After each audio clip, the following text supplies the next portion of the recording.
Good morning. It's nice to see everyone. I'm happy to be able to share the Dharma message for today's Dharma family service. And I'd like to start by reading the Golden Chain 2, which we often read during our services, but I want to talk a little bit about that in my Dharma message. Please join me in reading the Golden Chain 2. I'm a link in the Buddha's golden chain of love that stretches around the world. I must keep my link bright and strong. I will try to be kind and gentle to every living thing and protect all who are weaker than myself. I will try to think pure and beautiful thoughts, to say pure and beautiful words, and to do pure and beautiful deeds, knowing that on what I do now depends not only my happiness or unhappiness, but also that of others. May every link in the Buddha's golden chain of love become bright and strong, and may we all attain perfect peace.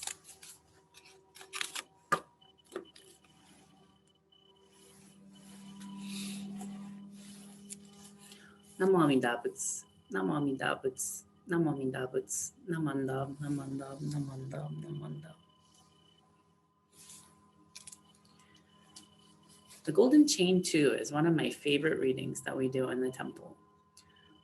I remember when I was a kid growing up that I felt really different. You see how thick my glasses are? I really can't see anything without them. And these are special ones for reading. So I always use them when I give a Dharma talk so I can see the tiny letters on my screen or on the paper that I'm reading. I've had glasses since I was 6 years old. That made me feel a bit different. I think I was the first kid in school in first grade who had glasses. And it wasn't until maybe a few years later that a few of my friends had them. So that's always made me feel different. I know when I was also a little kid, people would talk about having a boyfriend or a girlfriend and when I was going to get a girlfriend. And even when I was really young, I wasn't sure, did I like girls or did I like boys? Sometimes I felt like I liked both. Sometimes I felt like I liked neither. That was really confusing for me, and I felt so weird because everybody else had a person that they liked, and it was usually the opposite gender from who they were. Speaking of gender, I didn't always know if I felt like a boy, even though I was raised like a boy. But sometimes I thought maybe I was a girl. But even now, I don't feel like a boy or a girl. I just feel different. And sometimes that's not very easy.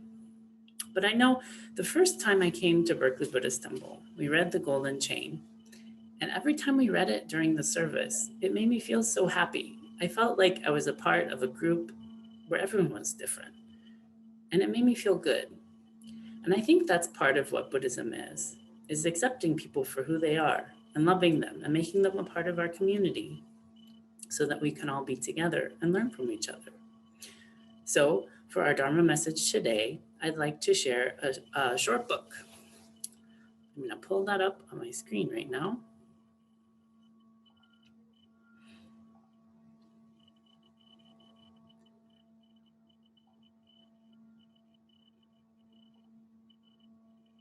Okay. So the name of this book is It's Okay to Be Different by Todd Parr.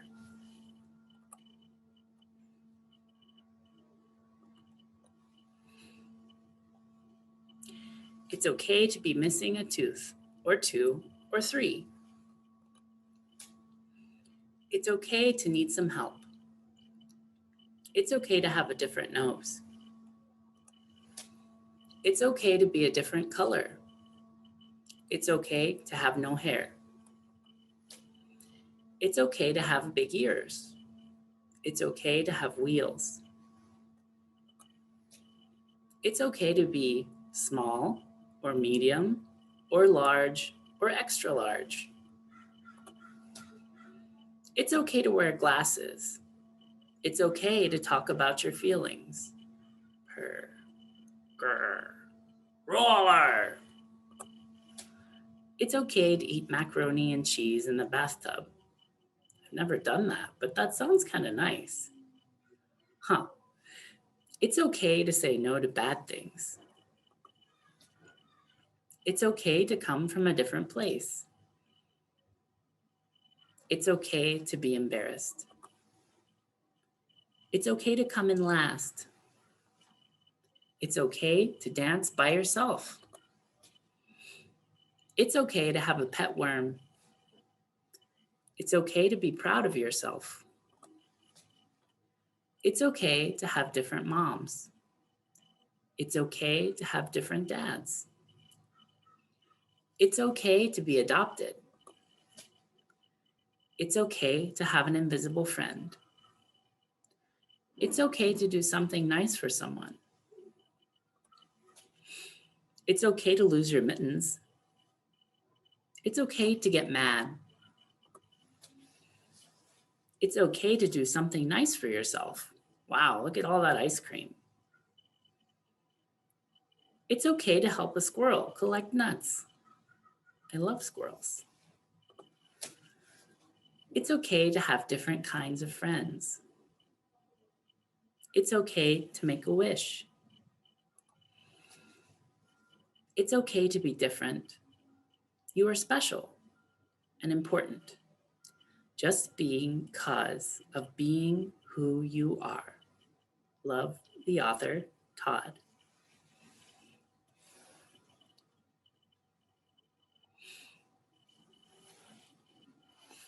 I hope after reading that book, you're feeling okay. It makes me feel pretty okay.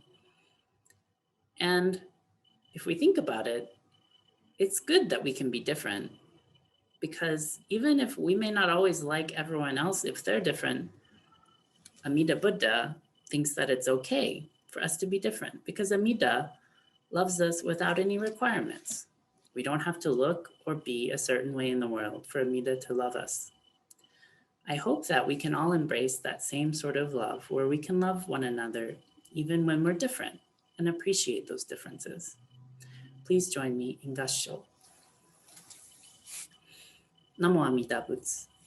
Namo Amida Butsu. Namo Amida Butsu. Namandab, namandab, namandab, namandab.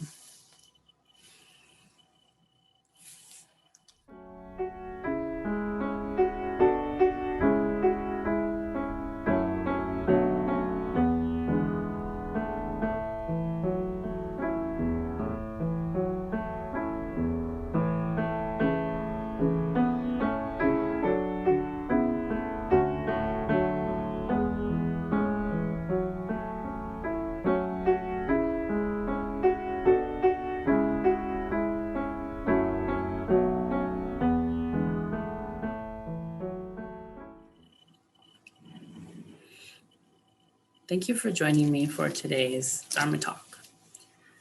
I hope the service is going well. I'd like to start my Dharma talk for the adults with Gosandai, which are words from our founder, Shinran. If you could please join me in Gassho, I'd like to share those words with you. Nirvana has innumerable names. It is impossible to give them in detail. I will list only a few.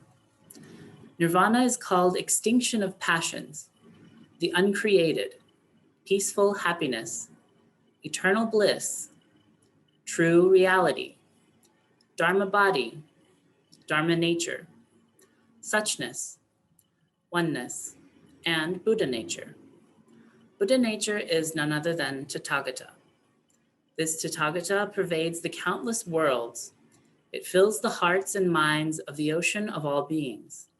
Thus, plants, trees, and land all attain Buddhahood. Namo Amida Butsu. Namo Amida Butsu. Namo Amida Butsu. Namandab, namandab, namandab, namandab, namandab. In the passage from today's Gosandai, Shinran is expounding upon the usage of the term nirvana and its meaning in a passage from Pure Land Buddhism's master, Shan Dao, in his hymns of the Nimbutsu liturgy. The term Tathagata used in this passage is an honorific one for Buddha. It's often translated as one who has thus gone, or the thus come one. There's a dynamic implication in this term.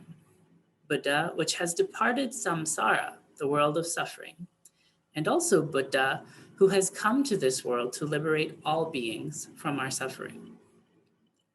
I don't think of Buddhism as selfish, about saving ourselves as individuals. Rather, it's about community, about working together so that we all might find liberation. In Shinran's explanation, he's saying that nirvana, Buddha, and our awakening, our liberation from suffering, is a promise that, quote, pervades the countless worlds, filling the hearts and minds of all beings.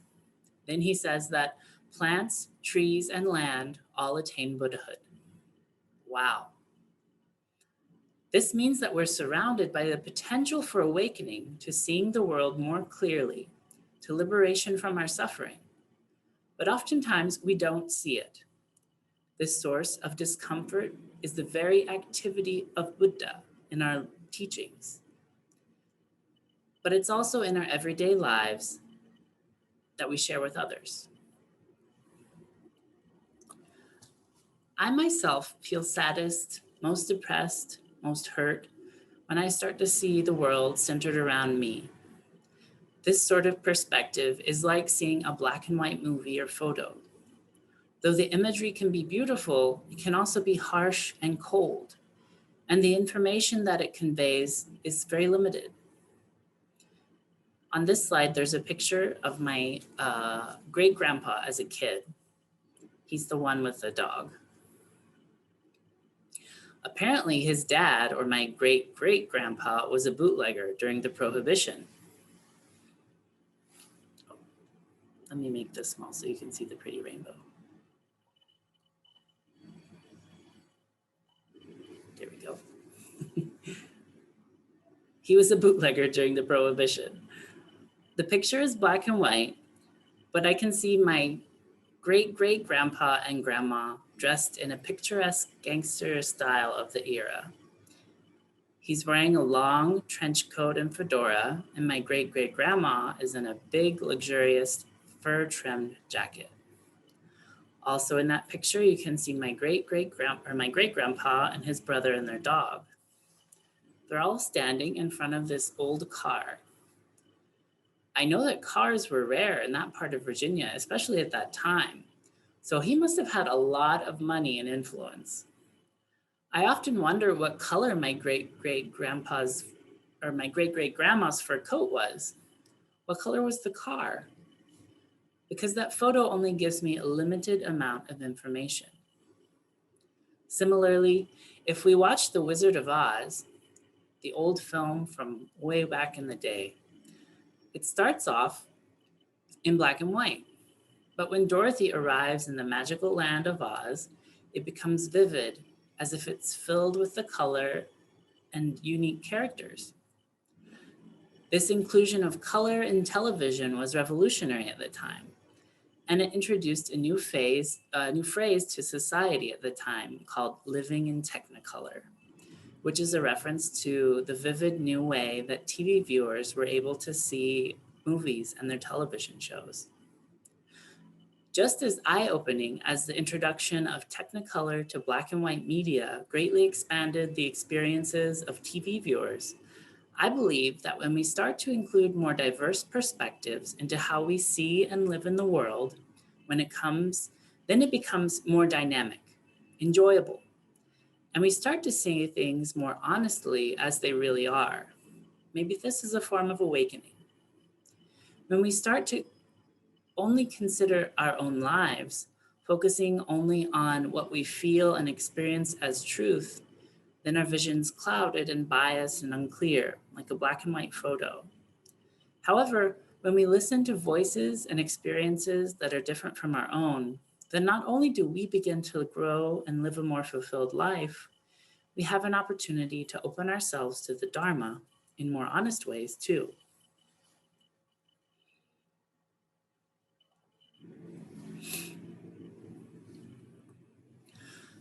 Dr. Maya Angelou says, "We should all know that diversity makes for a rich tapestry, and we must understand that all the threads of the tapestry are equal in value, no matter what their color."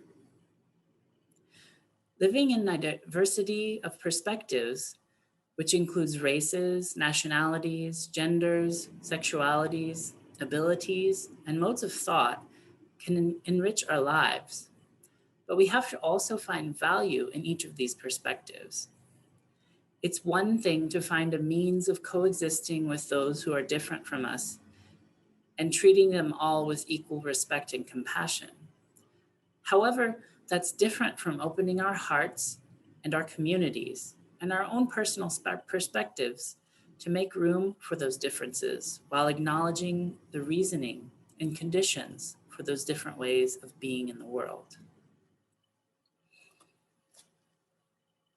Professor George D.I. of Canada, who is a noted social justice, anti-racism, and anti-colonialist scholar, says that inclusion is not bringing people into what already exists. It is making new space, a better space for everyone. I love this quote because it immediately made me think of the Pure Land. It also challenged us to work hard and utilize our imaginations to create something new and different from the world in which we're living. Diversity is a core value of our Jodo Shinshu Buddhist tradition. Amida's primal vow is the ultimate embrace of diversity. According to the myth of Amida Buddha, when Amida was Bodhisattva Dharmakara prior to becoming Buddha, he recognized the discrimination and inequality in the world. That not all beings were capable of liberation or accepted as they were, which is the very reason why he vowed to establish his Pure Land of Sukhavati, where all beings are ultimately equal. Many people see this story as literal events. And even if some of us find it too fantastical to accept Buddhist cosmology, the core message that all of us are worthy of compassionate acceptance just as we are is something that we can cling to as a part of our values and to embrace as a practice of inclusion and diversity.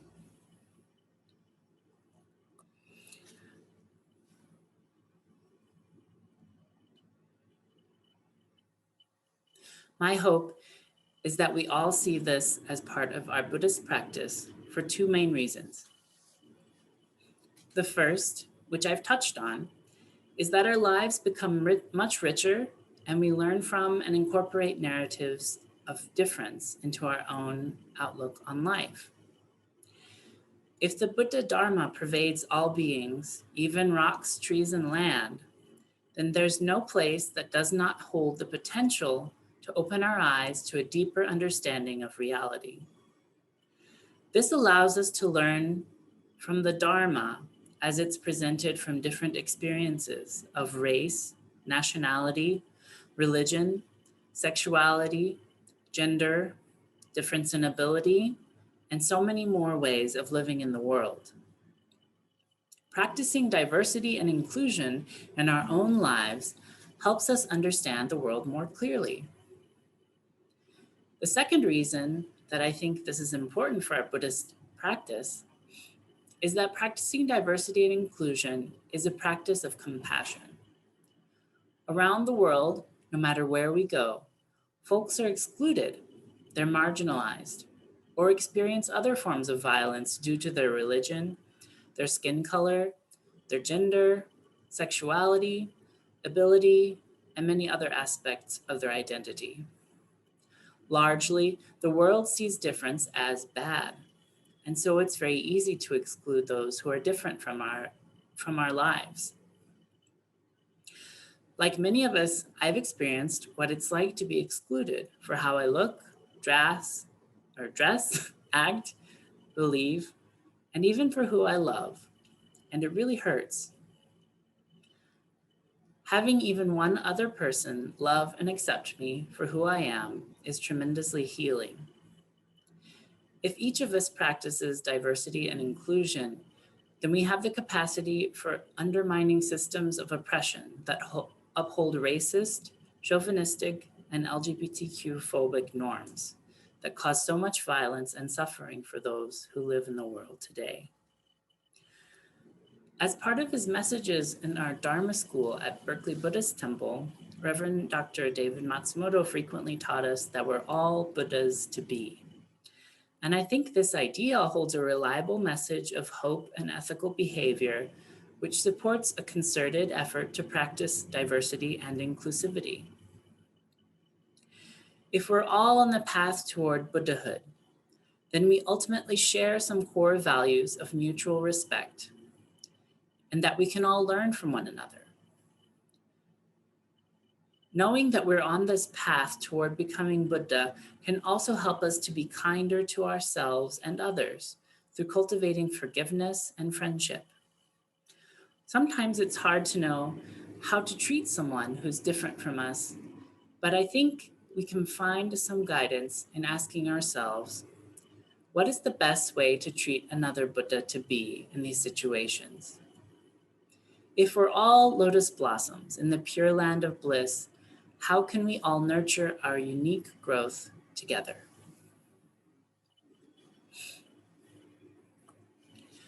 In closing, I'd like to express my deepest hopes that we can all aspire to practice diversity and inclusivity by making space for all voices to be cared for and heard within our temple community. We do so with compassion for one another in our Buddhist family, as we all walk the path together as Buddhas to be. This slide is a scan of a painting that I recently did for completing my graduation from the Graduate Theological Union and the Institute of Buddhist Studies in Berkeley. It's inspired by my views and understanding of the crucial role of practicing deliberate inclusion and diversity in our Buddhist communities. And it makes me think of the first time that I walked into Berkeley Buddhist Temple. For me, it was an array of beautiful colors, seeing so many different kinds of people and so many smiles on all of their faces. Please join me in Gassho as I share Shinran's words with us once more. Nirvana has innumerable names. It is impossible to give them in detail. I will list only a few. Nirvana is called extinction of passions, the uncreated, peaceful happiness, eternal bliss, true reality, Dharma body, Dharma nature, suchness, oneness, and Buddha nature. Buddha nature is none other than Tathagata. This Tathagata pervades the countless worlds. It fills the hearts and minds of the ocean of all beings. Thus, plants, trees, and land all attain Buddhahood. Namo Amida Butsu. Namo Amida Butsu. Namo Amida Butsu. Namanda, Namanda, Namanda.